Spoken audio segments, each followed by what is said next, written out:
Alright, hello YouTubers, Washington Red Bear here again, and I have another video that I want to do on a survival kit. I do not like the Altoid tins. They are too small in my opinion. You can carry a lot of good stuff in it, but I will not carry one of those in my pocket. Most of the time I don't have cargo pants on, so it would be in the way. I will always have one of my vehicles with me, and I have survival equipment in both of my vehicles until I could get by. When I go off into the woods, or if we go on a trip, I carry all of my bags. I have containers with survival gear in it. I carry extra water, blankets, you name it. So to me, just carrying a little small Altoids tin is kind of useless. I don't work in a big office building. I used to work with a company to where I could be up to 2 hours away from home. Again, I carried my survival bag. But I did think that I would carry some little small kit in my vehicles because I don't always carry my bag if we're just running down to the store or something like that. So I decided to go ahead and make up a small kit. I saw on another YouTube video where a guy made it out of a container like this. It was a little bit different. This is a Plano container. It says 3400 series. I picked it up at Walmart out of the fishing aisle. I think it was like $4 or $5. Real cheap. It is watertight. You can see here the clips that come over the side and snap down. You can hear it snapping. And so it's very tight. It's got a lip on the bottom. You pull up and then pull it over, pull up and pull over. And you can see it here in the video, this red around it. That is the seal that makes this container totally watertight and makes it for a great little small kit, survival kit. So if it gets rained on, dropped in the water, whatever, you don't have to worry about it. It's not going to get the contents wet.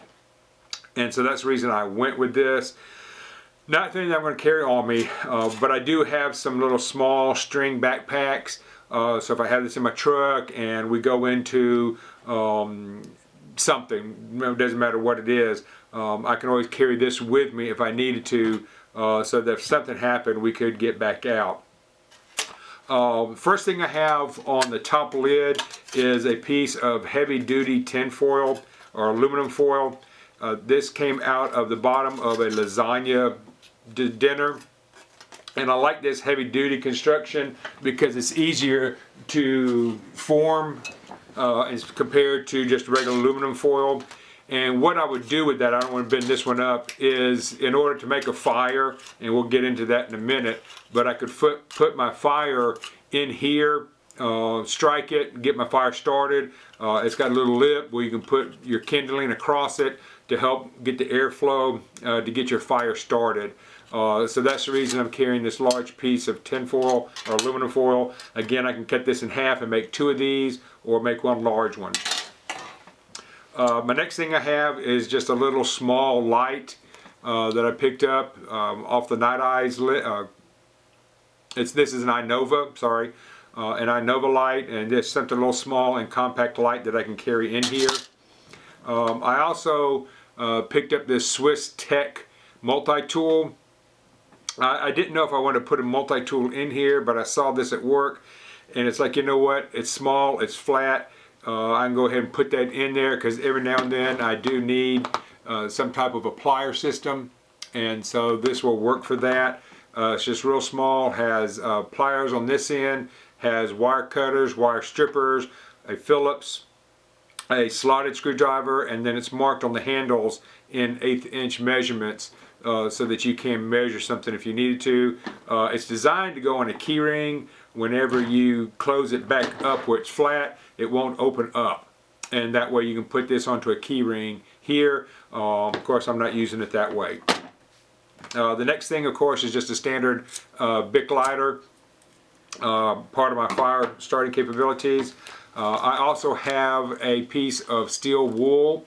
It's probably about 1/4 of a piece. When you get the steel wool, they come in rectangular shapes, and so I've cut it down to about 1/4.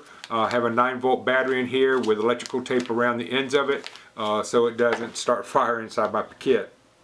The other thing that I did base this on is Dave Canterbury's 5 C's. The container would be this. He talks about having a metal container, which I could, in a dire emergency, I could make this into a small container and boil water in here. But main thing is I can carry water if I needed to.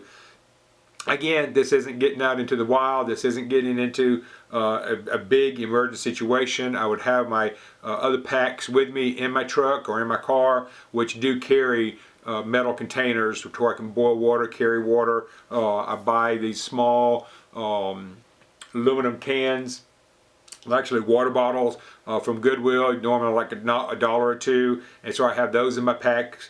But this, I can carry water in this watertight container if need be. The next thing I picked up yesterday was just a small knife. This is a case knife, but it's just a small folder that I can have in my kit in case I needed to cut. Again, another one of the 5 C's, a cutting device. Another 5C is cordage. I have 10 feet of 550 cord.